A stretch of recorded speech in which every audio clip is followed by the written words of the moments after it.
Hello everyone, I'm Justina Paris and I welcome you all to today's daily news analysis. आज है 21st October 2024 and we're going to be seeing important articles from the Hindu and the Indian Express. So let's begin. The first article that we see is with regard to नए airports बन रहे हैं under which scheme? Under the Udan scheme. So we're going to see what exactly is the Udan scheme, but we'll also see where are the airports that are being made.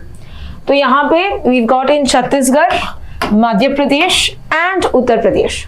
Now अगर question आता है what are the maximum number of airports? What is your answer? It is Gujarat. ठीक है, गुजरात में we've got about 9 operational airports. Okay, so this is something that you remember. Now let's see what exactly is this उड़ान scheme जहां पे prime minister ने अभी 3 नए airports launch किए हैं. So the first one is उड़ान. उड़ान का फुल फॉर्म है उड़े देश का आम नागरिक. उड़े देश का आम नागरिक. So इसका पर्पस क्या है? इसका पर्पस है कि ज्यादा से ज्यादा हम रीजनल कनेक्टिविटी को प्रमोट करें. Right? So the first important aspect is connectivity. ज्यादा flights, because you know India का रैंक क्या है with regard to the aviation market? India का रैंक है 3rd. So of course हम इस रैंक को और भी बेहतर बनाना चाहते हैं. Apart from that, we also want to develop the airports. इसीलिए तो 3 नए एयरपोर्ट्स भी आए हैं, right? So this is the purpose under the उड़ान scheme.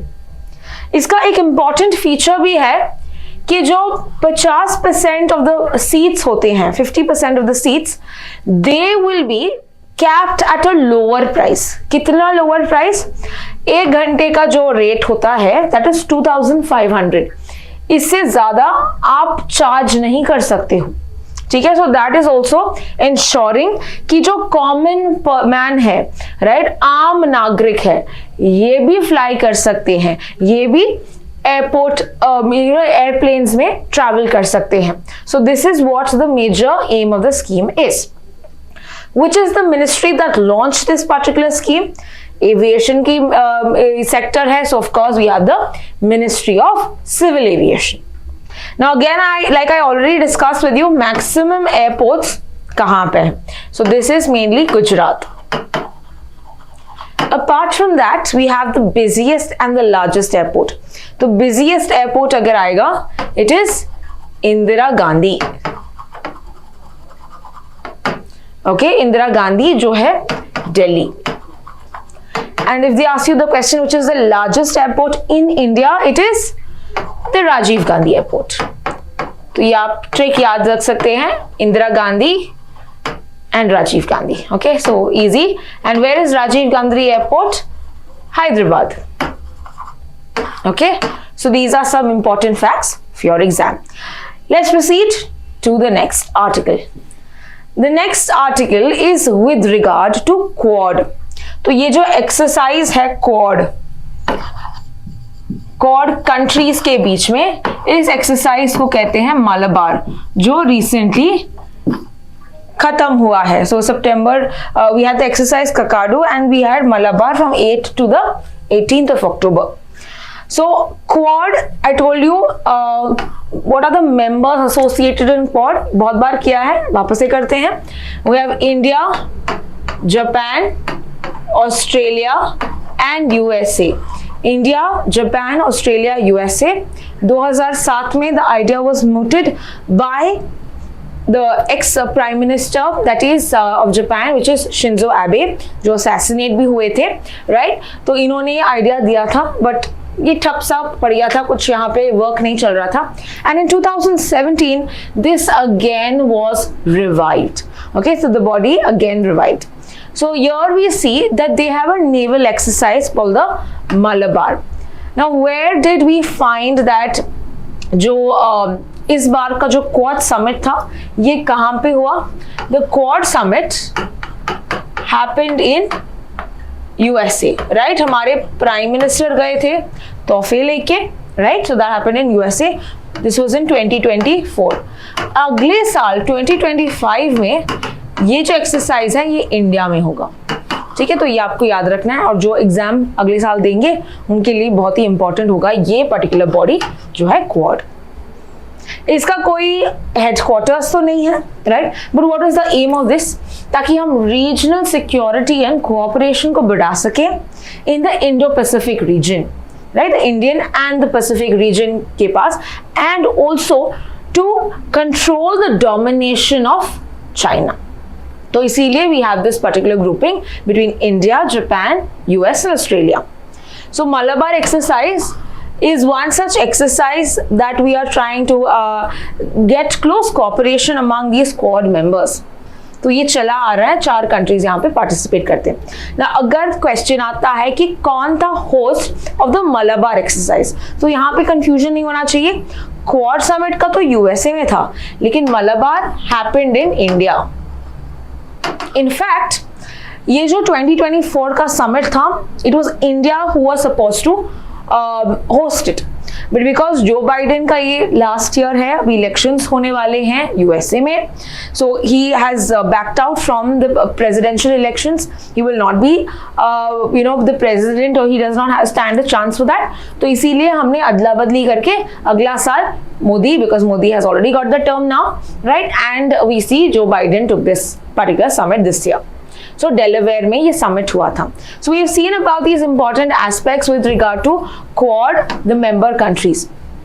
Now let us see some more other exercise which is also mentioned in today's article. तो आज यहाँ पे article है exercise Kakadu. So ये जो exercise Kakadu है, who is the host country of this? This is Australia. Okay, in fact Australia also has a number of exercises, और ये जो exercise है, it's not only between these countries, there are a number of countries that participate. That means it's a multinational exercise. बहुत सारे countries यहाँ पे participate करते हैं. So remember exercise Kakadu जो recently हुआ था सितंबर में, सितंबर 9 to 20th by the Navy. वैसे और एक एक्सरसाइज है which is hosted by Australia, which is called as pitch black. तो आपको ये 2 एक्सरसाइज याद रखना है, that is pitch black and Kakadu.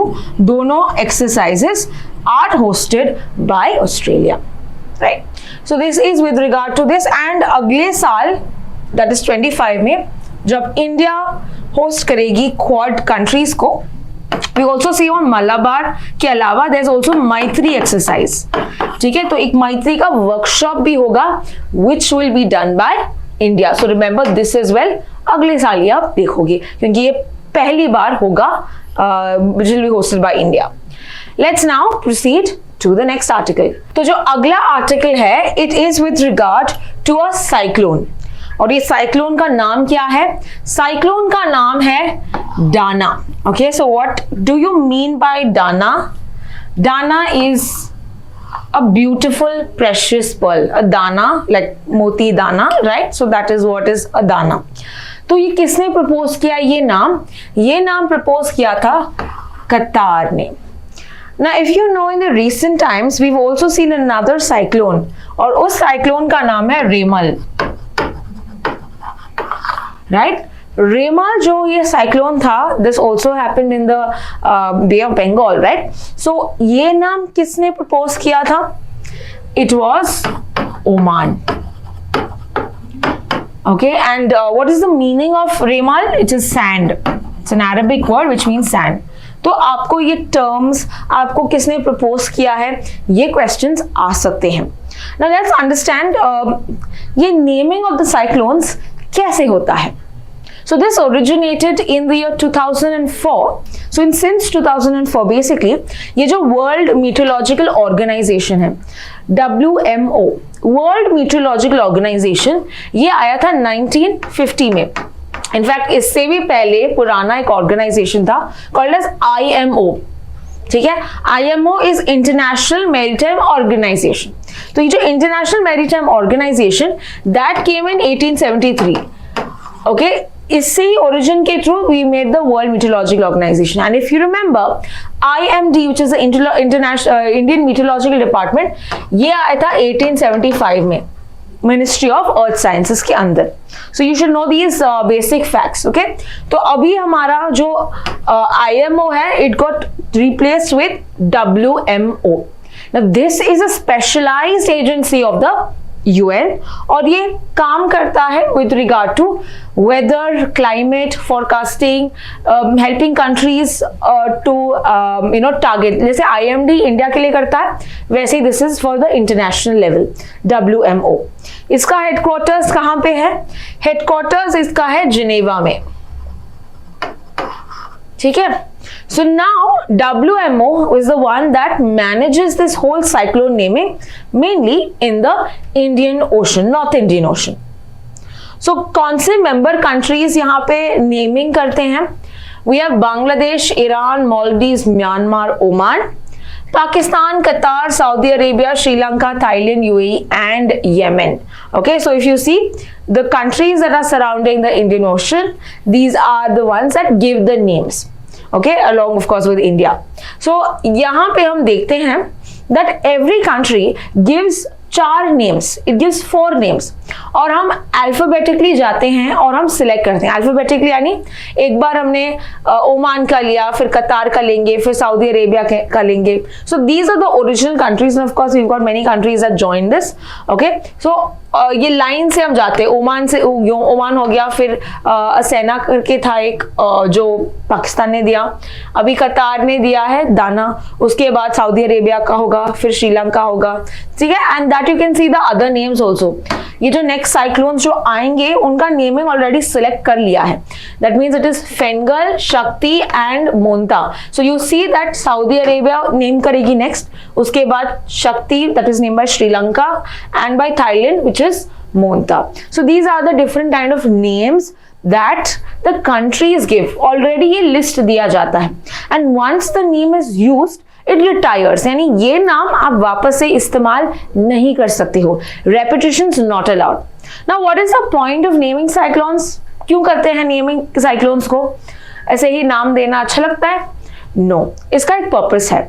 Purpose ये है कि लोगों को awareness बढ़ाने के लिए, ओके, ताकि वी कैन एक्ट अकॉर्डिंगली. जल्दी से हम इस साइक्लोन में जो भी कॉन्सिक्वेंसेस या आफ्टर मैथ है इससे हम बच सकते हैं. इसके अलावा हम देखते हैं साइक्लोन्स वो बोल के नहीं आता है ना, वो एकदम फॉर्म होता है ना. So it could be possible कि 2 साइक्लोन्स प्रोबेबली उसी टाइम पे आए. So now to make the people aware कि कौन सा साइक्लोन आया है, यहाँ पे ये नेमिंग किया जाता है, ठीक है. So that is the major purpose, to not confuse the people and to also act accordingly against this cyclone.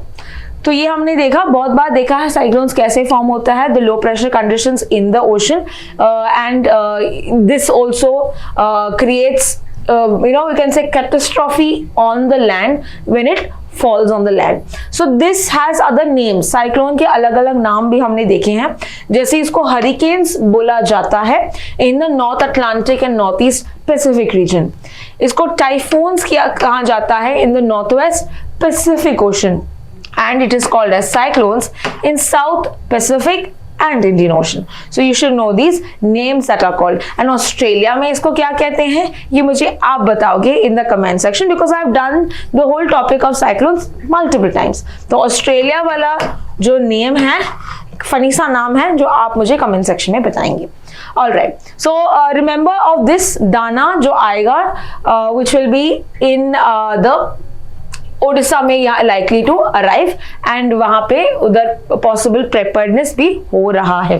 So IMD I discussed about that as well. 1875 new Delhi में इसका हेडक्वार्टर्स है, वेदर फोरकास्टिंग करता है. India के लिए ये important body है.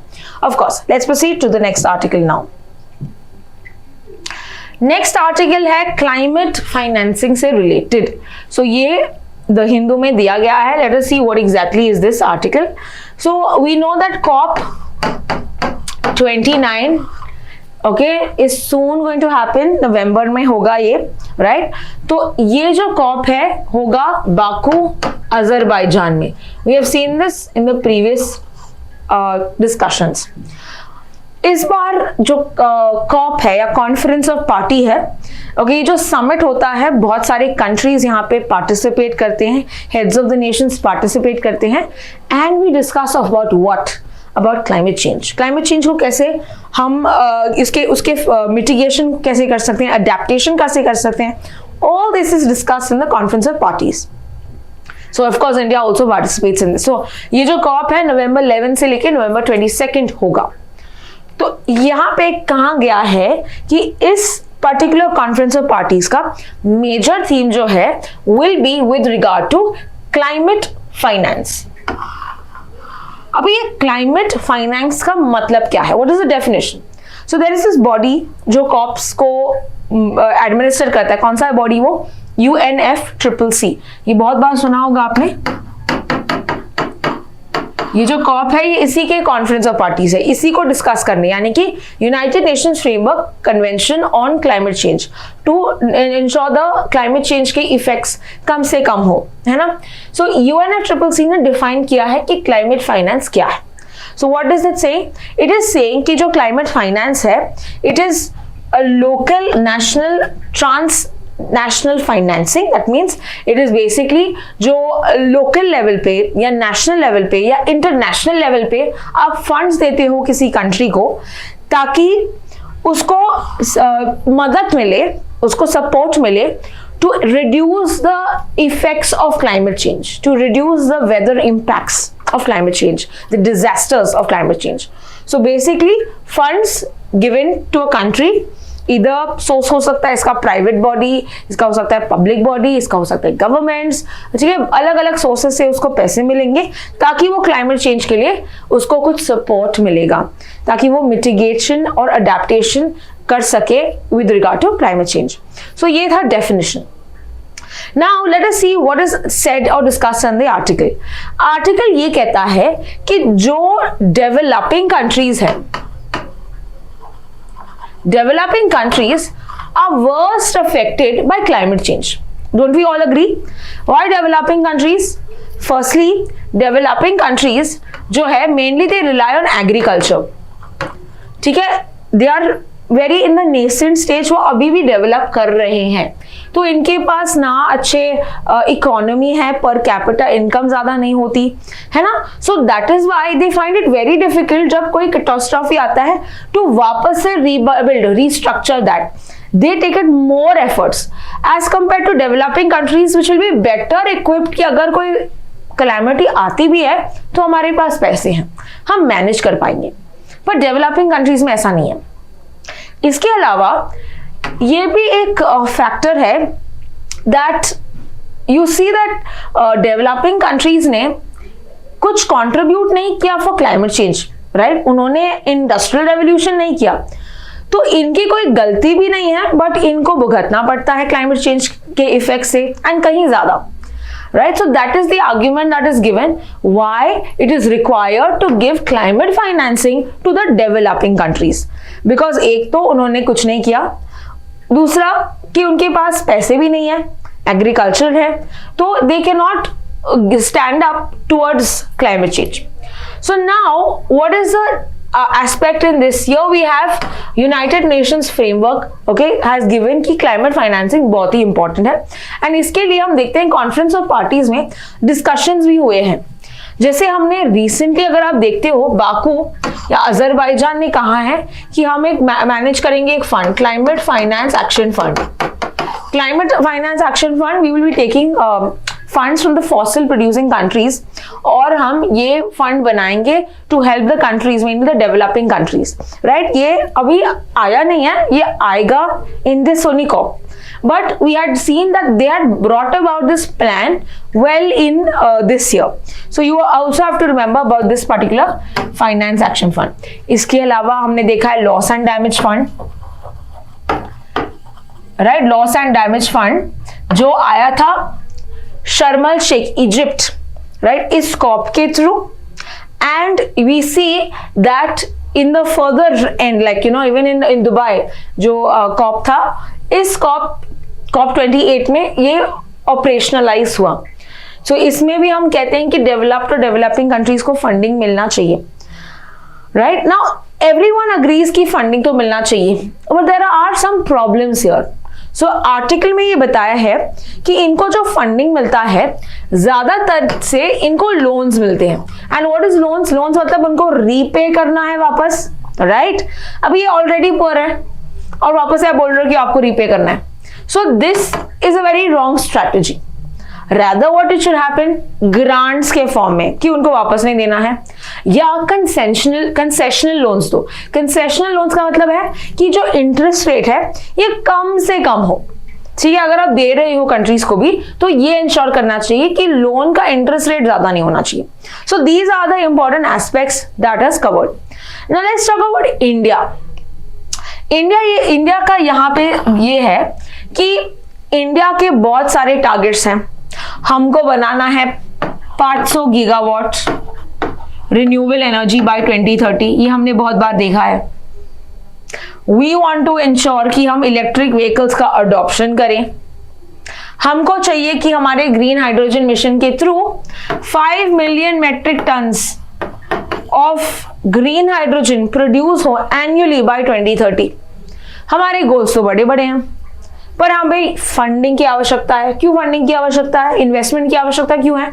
Because ये टेक्नोलॉजी अगर लानी है उसमें आपको ज्यादा तो कंट्रीब्यूट करना पड़ेगा ना, टेक्नोलॉजी में खर्च तो करना पड़ेगा, right? So that is the aim. So यहाँ पे ये कहता है, ये आर्टिकल कहता है कि जो 500 गीगावाट की अगर हम बात करें, अगर हमको ये टारगेट मीट करना है, the government needs about 16 lakh crore. Okay, similarly EVs के लिए हमको चाहिए, अडॉप्शन चाहिए, फॉसिल फ्यूल्स कम करना है, इसके लिए भी अबाउट 16 लाख करोड़। हमारा जो नेट जीरो टारगेट क्या है? नेट जीरो टारगेट है 2070 ना, इंडिया का 2070 है, ग्लोबल का 2050 है। नेट जीरो क्या है? नेट जीरो जितना आप कार्बन को अब्सॉर्ब करते हैं, जितना आप कार्बन को एमिट करते हैं उतना आप अब्सॉर्ब करोगे, ताकि जो नेट होगा वो जीरो होगा। जितना आपने एमिट किया उतना ही अब्सॉर्ब किया। So there is no addition of carbon in the atmosphere by that country, right? So net zero हमने बोला कि 2070 टारगेट है। Now it is said कि अगर हमको ये टारगेट भी मीट करना है, we require about 850 lakh crore rupees, which is a big amount. So India heavily requires climate financing. तो ये आर्टिकल में ऑफ कोर्स कवर किया गया है। Now let's understand COPs ने क्या क्या किया है। So here we see the Copenhagen Accord. So जो Copenhagen कहाँ पे है? ये डेनमार्क में है। तो ये कॉप हुआ था कब? कॉप 15, ओके, कॉप 15 इन 2009। तो इस कॉप में, विच इज UNFCCC का ही कॉन्फ्रेंस ऑफ पार्टीज, एक अग्रीमेंट किया था कि जो डेवलप्ड नेशंस हैं, डेवलप्ड कंट्रीज हैं, ये फंडिंग करेंगे। कितने का फंडिंग? $100 बिलियन एनुअली, हर साल, ओके, बाय 2020। बट इससे अभी तक कुछ ऑपरेशनलाइज ज्यादा नहीं हुआ है। It's been a failure. Why so? As I told you, ज्यादा ये लोन्स देते हैं, बताते हैं कि हाँ हम दे रहे हैं, पर ये लोन्स के फॉर्म में, not in form of grants. So this has not been very effective. इसीलिए 2015 में हमने वापस से इसको रिस्ट्रक्चर किया और अभी हमने नाम चेंज किया। नाम चेंज रखा है new collective quantified goal. Now this also has not come into operation. ये फाइनलाइज या फॉर्मलाइज होगा इस कॉप के थ्रू, यानी कि 29 कॉप, बाकू अजरबैजान वाले कॉप में ये प्रॉपर्ली होगा। तो एनीवे, ये जो NCQG, okay, new collective quantified goal, ये कब आया था? ये 2015। Where was the COP in 2015? Okay, it was adopted in COP 15, so that means हमारा जो COP 21 है, right? So COP 21, Paris Agreement. So इसका ये की एलिमेंट है। Paris Agreement, do you remember? Very very important COP, जहां पे हमने कहा था कि जो ग्लोबल टेम्परेचर है, we have to limit it to 1.5 degree Celsius and not exceeding to 2 degree Celsius, otherwise it is catastrophic for the environment, for the earth. तो ये हमने Paris Agreement, and then India ने भी बोला कि हम भी ये करेंगे। तो जो 500 गीगावाट का जो टारगेट और सब है, ये इसी अग्रीमेंट के थ्रू हमने प्लेज किया। सो ये बहुत ही इंपॉर्टेंट अग्रीमेंट है and this is a part of this agreement, okay, the new collective goal. तो अभी इसमें भी क्लाइमेट फाइनेंसिंग का एक एस्पेक्ट है, क्या है कि 2025 के बाद सेम $100 बिलियन, पर यहाँ पे आर्टिकल कहता है कि आप 2009 में भी बोला कि $100 बिलियन एनुअली देना है डेवलप्ड कंट्रीज को, अभी भी 100 बिलियन ही बोल बता रहे हो। अभी तो ऑफ कोर्स इन्फ्लेशन और सब, and also we require that this is not in reality, it's very insufficient. तो ये कहते हैं कि जो डेवलपिंग कंट्रीज अगर उनको क्लाइमेट चेंज के लिए कुछ करना है, they should require 1 trillion in external finance by 2030। तो ये आर्टिकल में बताया गया है। Okay, so this is with regard to new collective quantitative and we seen Copenhagen Accord. Let's now proceed to the next article. The next article is with regard to new lady justice statue. तो आपने कुछ दिनों में या last week में देखा होगा about this article about the new lady. So we going to see about this because आज वापस से पेपर में आया है, रिवाइज करते हैं बिकॉज ये पिछले वीक का है। But what is given in today's the Hindu ने बताया है about the origin of it, हमने चेंज क्यों किया, व्हाट आर द चेंजेस, ये सब अच्छी अच्छी बातें बताई हैं। So let me tell you what exactly is this. तो आपने एक सुंदर सा एक स्टैचू देखा होगा, राइट, मूवीज में देखा होगा, ब्लाइंड फोल्डेड, स्केल पकड़ा हुआ है, स्वॉर्ड पकड़ा हुआ है, right, that is the statue. इसको हमने चेंज किया। Why are we changing it? Because that statue talks about colonial era, है ना, कॉलोनियल से हमने लिया गया है, वो कंटिन्यूड हुआ था। But now we know we are kind of phasing out from everything that is colonial. Criminal laws बदल लिए हमने, आईपीसी था बीएनएस बना दिया, है ना। तो अलग अलग हम चेंजेस तो कर रहे हैं, एक्ट्स का भी हम चेंज कर रहे हैं, जो पुराने कॉलोनियल एक्ट्स है इसको फेज आउट किया, हम सिटीज के नाम तक बदल रहे हैं, राइट। तो ये तो भी बदल ही जाएगा। So this is now what is the change. Now let's see what exactly has been change. पहले देखते हैं इसका background, what is this lady, that is the significance. ये न्यू लेडी जस्टिस कौन है?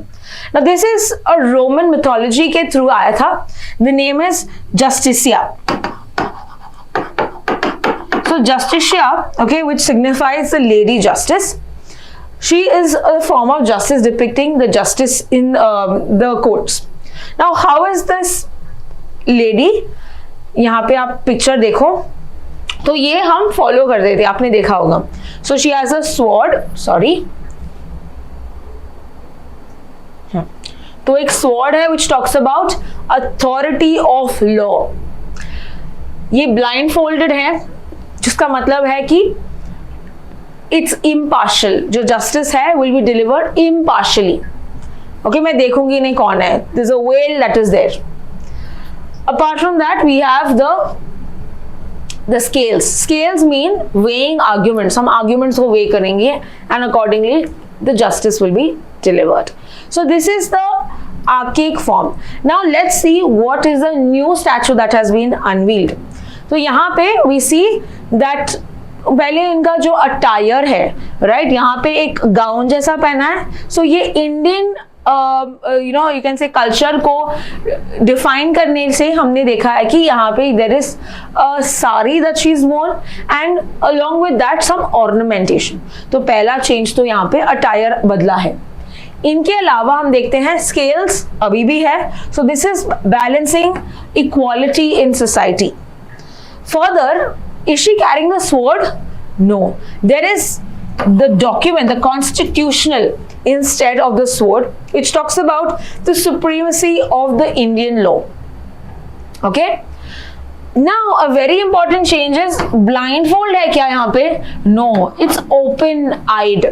यहाँ पे कोई blindfold नहीं है, which talks about कि हम सबको equal, seeing everyone equally. Okay, seeing everyone equally. So these are the changes that have been made in the statue. और इसका color भी जो है white है as compared to a little off a white color. So let's see the difference once again. पहला, blindfold in the old statue था, यहाँ पे blindfold नहीं है. Law is not blind, everyone is equal. Next is eyes. Okay, I told you that it's closed eyes, this is open eyes. Awareness, understanding, open minded, right? That is what we are saying with regard to the new statue. Then we see that उसके left hand में sword था in the old one, and in this one we have the constitution, right? Apart from that, attire कैसा था? Western robe, whereas statue of the new statue had the Indian sari, which talks about the Indian culture. And then we have the symbolism of scale. Scales जो है, scale का symbol उन्होंने अलग बनाया है. यहाँ पे they talked about weighing arguments, balancing fairness, whereas this here also it talks about same thing, impartiality and weighing the arguments. So it's almost the same only if you see. But scales to hai, it's there in both the things, okay? So this is the difference. Apart from that, Supreme Court is going to be a very important article, okay? Why? Because iske 75 years पूरे होंगे. I mean, this is the 75th year, okay? Because when did the Supreme Court of Independent India, that came in 26th January 1950. So 2025 में इसके 75 years पूरे हुए हैं. So September 1st में एक flag दिया था, तो ये भी डिस्कस करते हैं because we are discussing some new things in Supreme Court, right? तो यहाँ पे नया फ्लैग है सुप्रीम कोर्ट का. So यहाँ पे it is what are the components here? You have to just remember it. एक है अशोक चक्र, दूसरा है सुप्रीम कोर्ट का बिल्डिंग, एंड तीसरा है कॉन्स्टिट्यूशन. तो ये 3 कंपोनेंट्स आप सुप्रीम कोर्ट के फ्लैग में देख सकते हो, जो सितंबर 1 को अनवील किया था. एंड यतो धर्मस्ततो जयम, that is also written in Devanagari. So this is with regard to the Supreme Court, the flag which is in blue color, navy blue color. Let's proceed to the next article. Next article is with regard to a new major port. तो ये क्या है new major port? इस new major port का नाम है international container transshipment port. इसको short form में लिखते हैं ICTP. Now where is this port located? This port is located at Galathea Bay. भी गैलाथिया बे कहां पे है? ये है निकोबार आइलैंड्स में. Okay, Galathea Bay. So this is, as the name suggests, it's international container transshipment. Transshipping का मतलब क्या है? जहां पे cargoes they are moved from one ship to another or from one mode to another. इसको transship कहते हैं. So ये निकोबार आइलैंड्स के पास हम देखते हैं जो मलाका स्ट्रेट है. It's a very important shipping route. तो यहाँ पे ज्यादा of course you have economy that it contributes, these ports that contribute, and India was missing out on that. So इसीलिए we have tried to develop this particular port. The 13th major port recently has been notified, okay? And इसके पहले the 12th port was where? The Kamarajar port. Kamarajar port जो है ये कहाँ पे located है? ये located है तमिलनाडु में. So earlier it was called as the Ennore port. ठीक है. So this is the 12th major port. We know that 13th major port आपने सुना होगा पोर्ट ब्लेयर. पोर्ट ब्लेयर जो था one of the youngest ports, but it had recently been removed from the major ports. Okay, recently 2024 का ही case है. That is why we only had 12 ports. we वापस से 13 ports आए हैं, तो ये आपको इंपॉर्टेंट है. So now total कितने ports हैं? 13 ports. So India was missing out, as I told you, because major जो Colombo port है, Singapore port है, they were getting more of the revenue based on this, and keeping in mind that ये global sea trade route है that it passes through. So यहाँ पे 75% of India's transship cargo जो है ये बाकी के ports यहाँ पे करते हैं.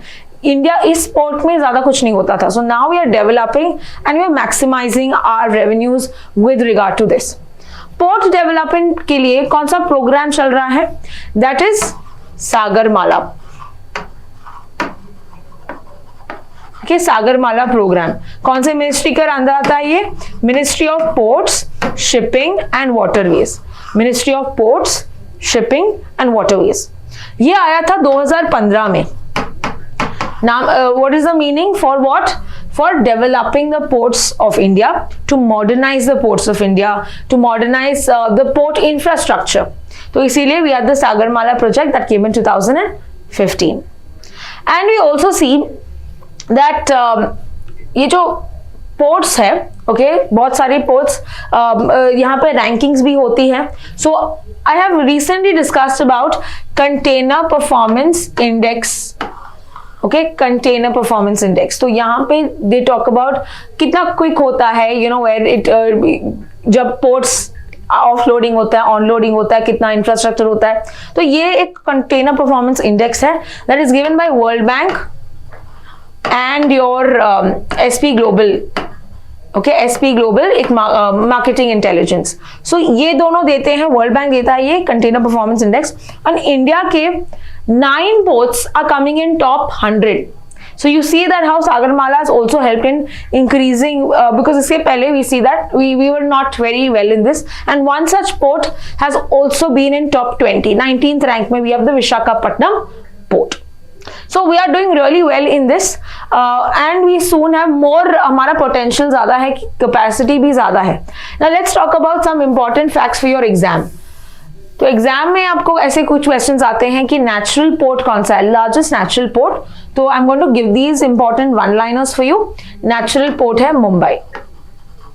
ओके, लार्जेस्ट नेचुरल पोर्ट है Mumbai, the Mumbai port. Then we have the only riverine port जिसको नाम है Kolkata port.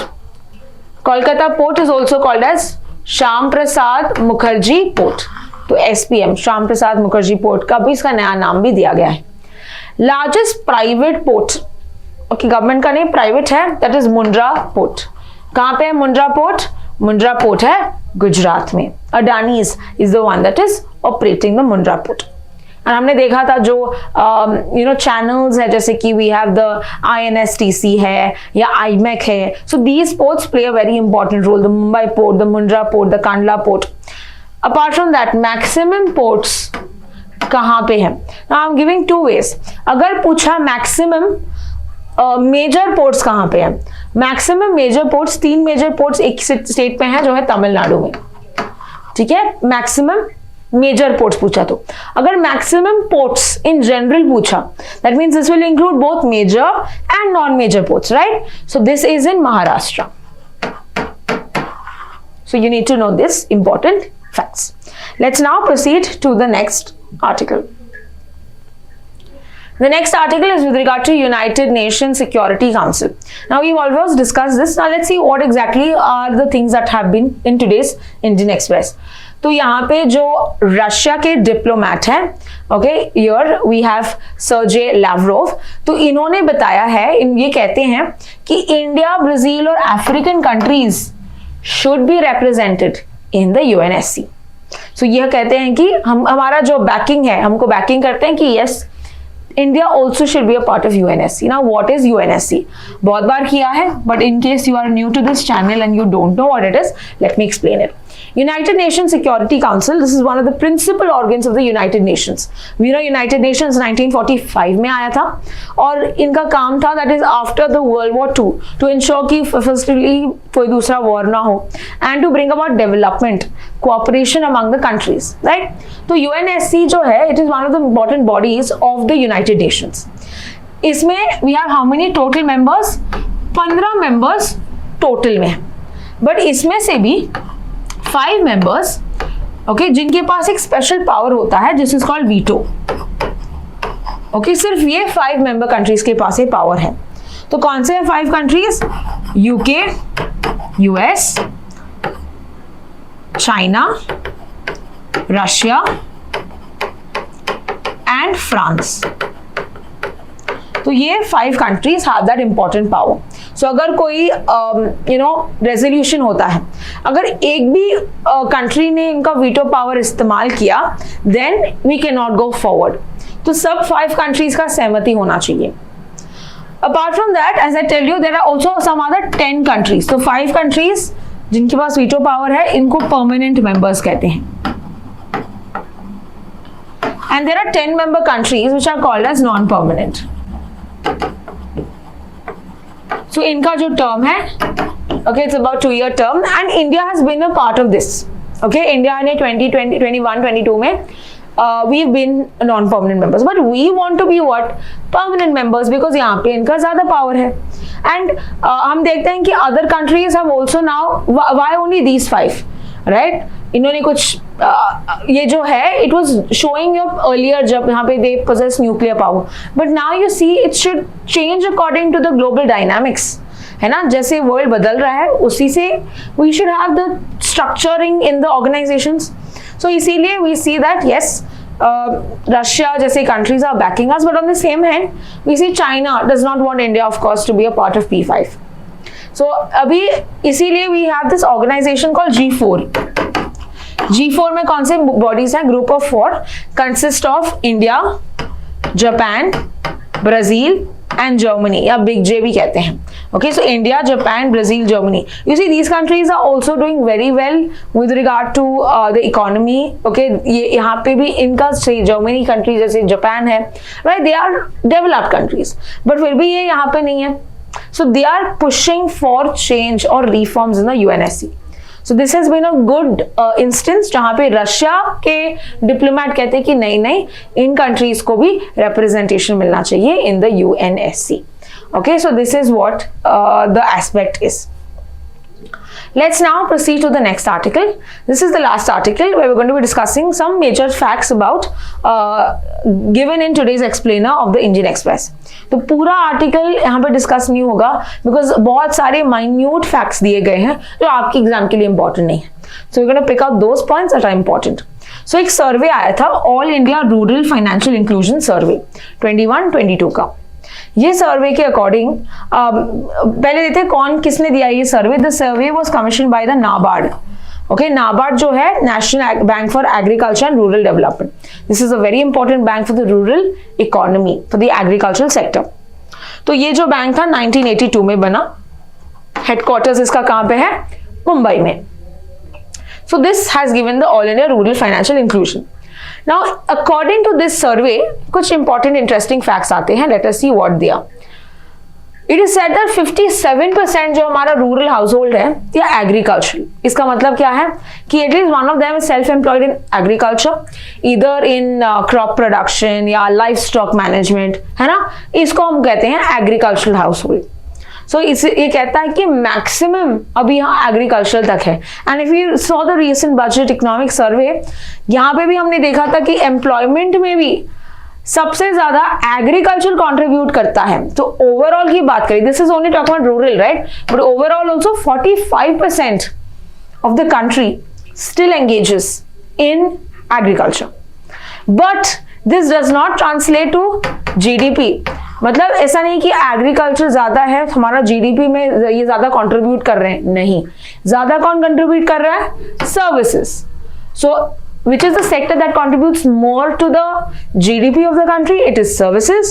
But employment which sector contributes? It is the agriculture. So यहाँ पे we of course have some aspects की जो हमारा सेकेंडरी और टर्शरी सेक्टर है. सेकेंडरी यानी कि जो मैन्युफैक्चरिंग है, टेक्सटाइल्स है. सो यहाँ पे हमको ज्यादा पुश करना है because we require these are labour intensive industries. On the other hand हम देखते हैं जो टर्शरी सेक्टर सर्विसेज है, they also contribute a lot to the GDP. तो ये तो डेवलप हो रहा है बट हमारा एम्प्लॉयमेंट अभी तक प्राइमरी सेक्टर में सीमित है, ज्यादा सीमित है. So according to the recent survey we also have some important aspects. जो एग्रीकल्चरल वर्कफोर्स की बात करें, सबसे ज्यादा छत्तीसगढ़ कंट्रीब्यूट करता है with regard to the agricultural workforce. So top countries बस याद रखते हैं. एंड सबसे लो कौन सा कंट्री है, स्टेट है? Goa. In fact Goa is also known for highest unemployment. ठीक है, अगर अनएम्प्लॉयमेंट वाला भी क्वेश्चन आया तो that also is Goa only.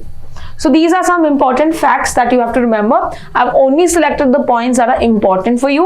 Otherwise, you can go ahead and read the article. But what is going to be asked, या जहाँ पे questions बन सकते हैं, these are something that I have picked out for you. Well, this is all with regard to today's articles. बहुत सारी interesting articles देखे हैं. Don't forget to watch the next video where I'll be discussing 20 important topics from these particular news articles. Thank you so much for watching.